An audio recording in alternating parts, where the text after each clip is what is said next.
Hi everyone, I'm back with another lottery video where I do the analysis of lottery winners.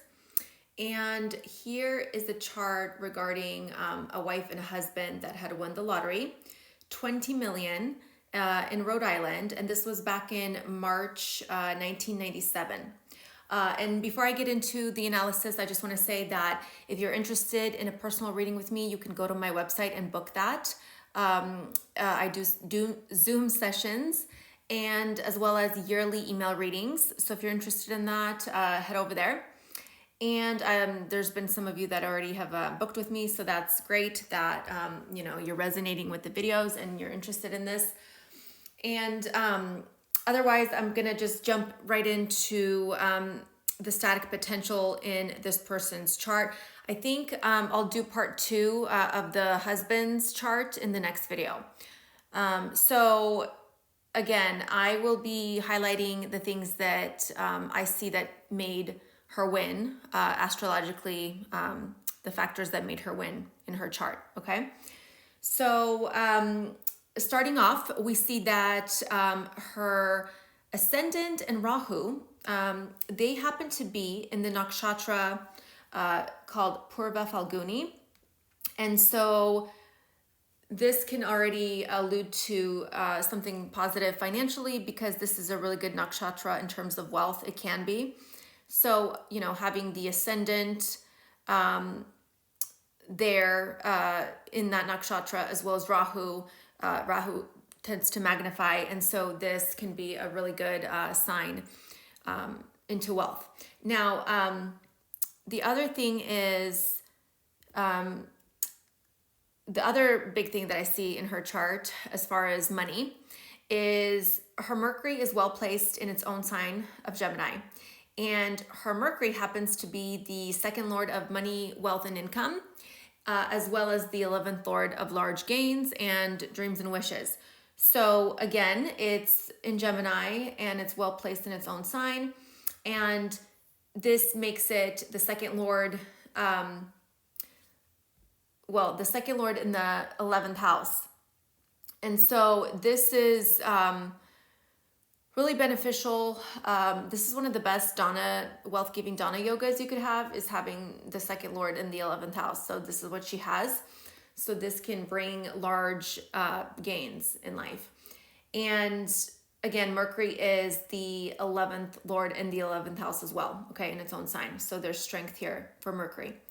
Now, the other big thing is she has an exalted moon. It's not necessarily related to money other than being in the 10th house, which is an Artha house, so wealth-giving Artha house. But it's just good to have the moon exalted. Now, moving along to her Jupiter, it's well placed in its own sign of Sagittarius. And this is positive because Jupiter happens to rule the 5th house in her chart as well as the 8th house. And so both of these houses have to do with lottery wins. 5th house is speculation, lottery games, and gambling. And 8th house is shared resources, other people's money, lottery wins, inheritance, taxes. And so having this Jupiter well placed here is positive. And it is the 5th lord in the 5th house, and it's also the 8th lord in the 5th house. So you can kind of see the money coming through, a lottery gain. The connection between the 8 and the 5 is there, okay? Now, her Mars is well placed in its own sign as well, and it's in the 9th house. 9th house can be positive for luck and fortune. And so here Mars is in its own sign. And it's also the Yoga Karka planet, which is, it's a good planet for her in her chart. And again, I think that is something that contributed to her win as well. And notice here, 2 more other, important things. Notice how her 8th house is hemmed by malefics, okay? Mars and K2. And this is interesting because I remember one of the other charts I did for the lottery winners, they also had, I believe, malefic hemming around the 8th house. So it's just something to take note of. And the other thing I wanted to mention is that notice that her moon and her Venus are in a planetary exchange, and this is known as a Parivartana Yoga. And this essentially strengthens the planets and the houses. And I'll mention, moving on to her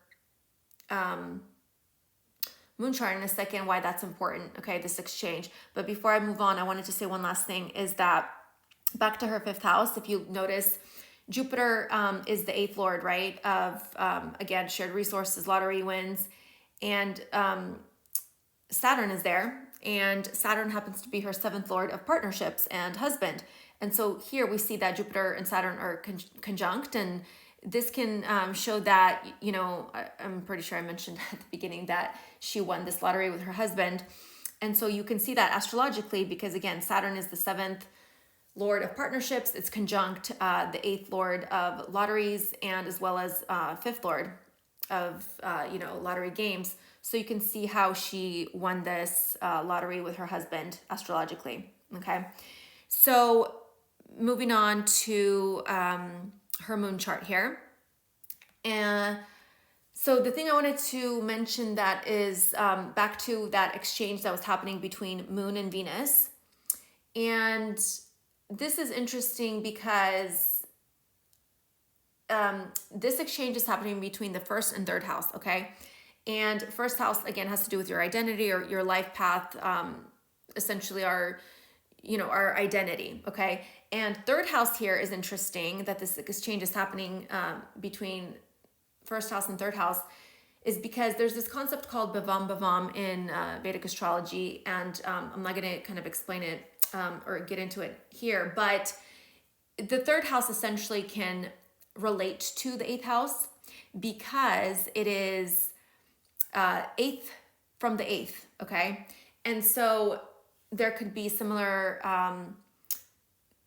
you know, like I said, the third house can essentially relate to the eighth house on some level because of this. And again, you know, she won the lottery, and so this exchange could allude to, again, a lottery win, or at least in her case, I think this could have been a contributing factor, okay? And, you know, Moon and Venus are benefics, and it's good to have them strong when it comes to wealth. And last thing, I just remembered that going back to her main chart, we see that Venus is in the 12th house, and usually that's a really good placement for Venus in the 12th house. That's its favorite house to be in. So I think that also contributed to the wealth, okay? Now, again, back to her moon chart. The other thing I wanted to point out is her Mercury, again, is well placed in the second house, okay? It's in its own sign. So second lord in the second house, again, I think that's good for the wealth. Now, Mercury is also her fifth lord of the speculation, gambling, and lottery games in the second house. So it could show, you know, earning income or receiving wealth through the lottery games. And this is forming a wealth-giving Dana yoga, okay?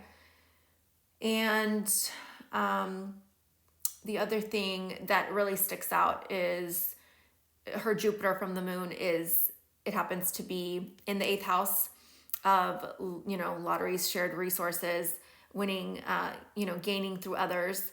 And so Jupiter, again, is well placed in its own sign, eighth lord in the eighth house, and it happens to be the 11th lord as well of large gains. So here is that connection, you know, large gains through lottery, okay? And so let's see. So I think that's all I wanted to mention in terms of the static potential and what made her win, thanks to her rising and moon chart. Now, she won during, I'm going to go ahead and go back to the main chart here. She won during Jupiter K2 Dasha. And this is important because, as you can see, you know, Jupiter for her in this main chart is the eighth lord of lotteries. It's well placed in its own sign. It's the fifth lord of lottery games. And so it's sitting in this fifth house. So again, it's activating Jupiter Dasha is a really long time. But again, there's the potential to, you know, win the lottery because of the houses and lords it's getting that is activating. And K2, okay, then you go looked at the sub periods. And so she won in the sub period of K2. And K2 is just in her 7th house, but which, it could allude to the fact that her and her partner won. So that's one aspect of it. But the other thing is that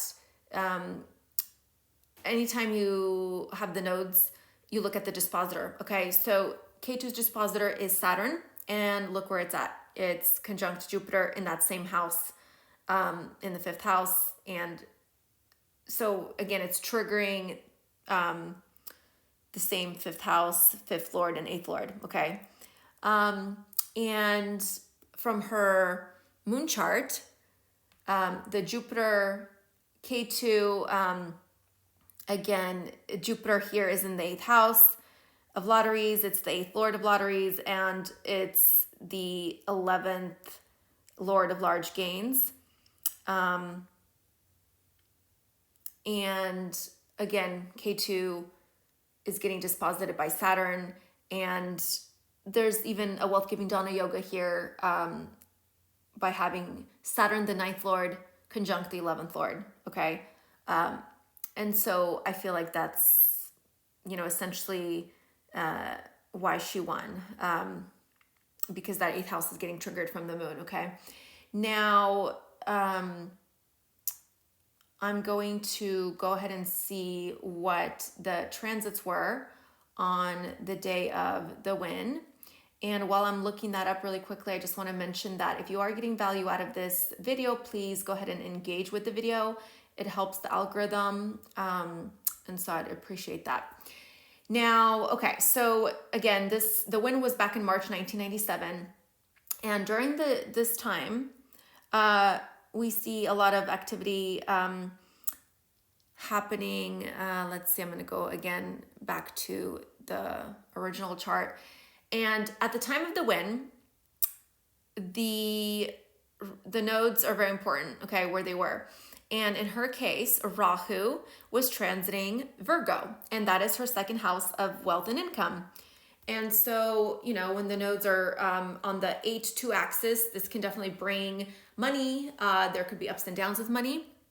It's going to be different for everyone, but obviously this was a big trigger, okay, having Rahu transiting the 2nd house. Also that day, what's interesting, since we're talking about the 2nd house, Mars was 3 degrees of Virgo, and, Mars can be a trigger for events and accelerate something. And so what's interesting here is that Mars was at 3 degrees Virgo and Rahu was at 4 degrees Virgo. And so they were in a very tight orb. And so, again, all in her 2nd house, triggering finance, wealth. Okay. Now the other thing that is, really, vital and what I think, contributed to her win is that Jupiter, and just so we're clear, Rahu tends to magnify and expand. And so having, the transit of Rahu in her 2nd house, that's what, essentially made her win, right? Now, Jupiter's similar in that it's a benefic planet, expands, it can also magnify, make something larger. And it was transiting Capricorn, okay? And that's in her 6th house. Again, 6th house has to do with, it's an Artha house, it's a wealth Artha house, so that could have been a contributing factor. The important thing to note here is that transiting Rahu and transiting Jupiter were trining each other. And this is big. This is usually a really auspicious placement when Rahu and Jupiter trine each other. They essentially magnify, in this case, they're magnifying all her Artha houses, which are 2, 6, and 10. And so again, this can really trigger, wealth during this time because Jupiter is aspecting the 2nd house and Rahu's transiting it. So it's also just magnifying, the wealth. And let's see, the other big thing that, happened that day is Sun was transiting her 8th house of Pisces, and K2 was there, transiting K2 was there, and Mercury and Saturn. Okay, so there was a lot of activity in her 8th house, which again has to do with lotteries. It has to do with shared resources, and essentially, again, gaining through others' resources. And this is interesting because Sun, K2, and Mercury were all within a tight degree as well. Sun was at 1 degree, K2 was at 4 degrees, and Mercury was at 5 degrees. And so again, the closer the orb of degrees, you know, the more an event can be triggered. And, you know, Saturn in the 8th house is interesting because Saturn tends to contract or, you know, delay things, but it could also, you know, give responsibility. And again, it was in her 8th house, and just activating that 8th house. And Saturn has to do with, you know, restructuring finances in this case, because again, it's in the 8th house. And so by transit. And so it could have, you know, been alluding to the fact that she had to restructure the way, you know, her finances are. Obviously not a bad thing. But yeah, I just thought that that's also worth mentioning. And lastly, what I'll say is 2 more things is that Venus was transiting Aquarius. And what I take from that is that it was essentially aspecting her first house, her ascendant, and Rahu within a close degree. Venus was at 26 degrees. And this was going right over her natal K2, which is at 23 degrees. So again, anytime you have, you know, a faster moving planet triggering a natal planet, that could be, again, activation of events, okay? And again, Venus has to do with wealth, and so it was aspecting her first house. That's how I would see that.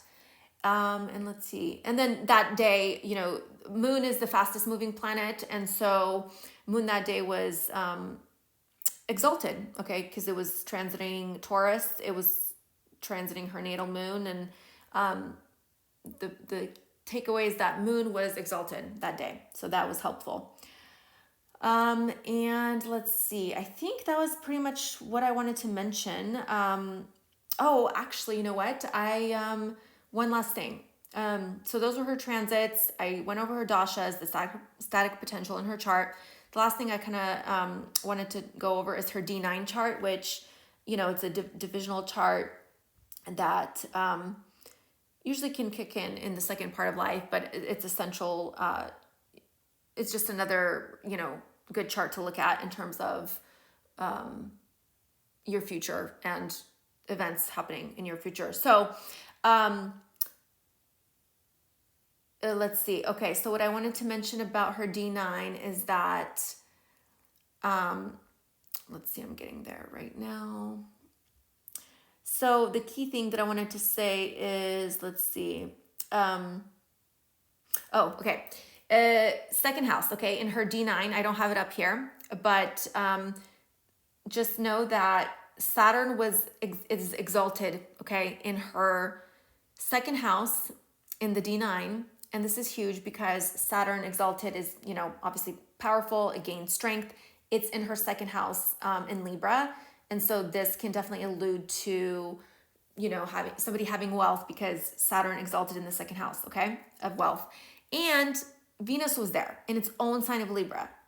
And I mean, this is huge just because Venus in the second house can also contribute to having wealth. Again, it's in its own sign, well placed in its own sign. Saturn is there exalted. So something is happening in terms of money for her, you know, in this D9. And last thing I'll say is Jupiter in her D9 is in the 8th house of lottery wins. Again, Jupiter is luck, expansion, opportunity. And so it's in the 8th house of lotteries in the D9. And it happens to be her 7th lord of partnerships again in that 8th house. And so it's like, again, the connection between, you know, the lottery being won with her husband. Okay. So I think that is what I mainly wanted to mention there. Yeah. So if you appreciated this video, I would love your feedback and your comments. Let me know if you have any similar placements in your chart. And like I said, if you want your own personal reading, head over to my website and book a Zoom reading or a yearly email reading, and I'll talk to you in the next video.